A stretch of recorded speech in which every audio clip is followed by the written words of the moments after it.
Hi, everybody. Welcome to part 3 of this week's Convertible Conversations, where we talk about Christ's love compels us, from 2 Corinthians 5, verses 14 through 21. We've been talking about the nature of God's love, agape, unconditional love that always does what's best for the other person. Now, in that context, where do you and I learn how to love? I mean, is there a school for that? An online class? A book we can study? Wish there was. Well, John writes this in 1 John 4:19. We love because God first loved us. What is the primary thing that unconditional love does? He goes on to say, or he actually says earlier in 1 John 4:17 and 18, love has been perfected in us in this, that we may have boldness in the day of judgment. Because as Jesus is, so are we in this world. There is no fear in love, but perfect love casts out fear, because fear involves torment. He who fears has not been made perfect in love. As Jesus is, so are we in this world. He is in us, and he himself teaches us to love as he lives as us. All right. 2 Corinthians 5:14 starts out with, the love of Christ compels us. His love, agape love, compels us. Well, what does it compel us to do? Unconditional love for everyone that always does what's best for the other person is what agape love is, and that love compels us to do that very thing. Love everyone unconditionally and always do what is best for them. That's what Christ's love compels us to do.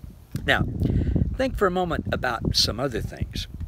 How about, what does hate compel you to do? When you're around people who hate, you start hating too. How about judgment? When you're around people who judge others all the time, that compels you to judge. This isn't rocket science. How about condemnation? How about kindness? What does kindness compel you to do? Be kind. And agape love compels you and me to love. Unconditional love that always does what's best for the other person. Now, in this passage that we're studying, 2 Corinthians 5, we get to define and go deeper into who is the other person. 1 Corinthians 5:14 and 15. The love of Christ compels us, having concluded this, that one, Jesus died for all, therefore all, everyone died, and he did die for all, so that they who live might no longer live for themselves, but for him who died and rose again on their behalf. Now look at how Jesus demonstrated unconditional love, doing what is best for the other person. He died for all other people, irregardless of their behavior, actions, love back for him, knowing him, believing in him, or anything. Jesus himself said in John 15:13, greater love has no one than this, than to lay down one's life for his friends. Who are Jesus' friends? Everyone.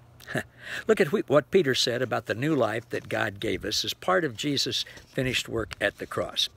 2 Peter 1:3, he says, may grace and peace be yours in the fullest measure. Blessed be the God and Father of our Lord Jesus Christ, who, according to his great mercy, has caused us to be born again to a living hope through the resurrection of Jesus Christ from the dead, to obtain an inheritance which is imperishable and undefiled and will not fade away, reserved in heaven for you, you who are protected by the power of God through faith, Jesus' faith, for a salvation ready to be revealed in the last times.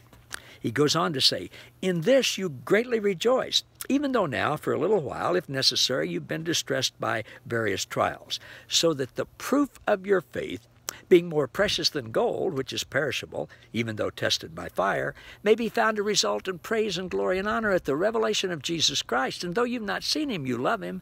And though you don't see him right now, but believe in him, you greatly rejoice with joy inexpressible and full of glory, obtaining as the outcome of your faith, or Christ's faith, the salvation of your souls. So Paul wrote in 2 Corinthians 5:14 and 15, when Jesus died, everyone died with him. When God raised Jesus from the dead, everyone rose with him. Now, Peter says in 1 Peter, the God and Father of our Lord Jesus Christ, who according to his great mercy caused us to be born again to a living hope through the resurrection of Jesus Christ from the dead. Everybody who was raised with Jesus, and according to Paul, that was everyone, was caused by God the Father to be born again to a living hope. That's when you were born again. Now get this. That's when everyone, every other person forever, all people, were born again. Christ's love compels us to love everyone unconditionally. More tomorrow. See you then.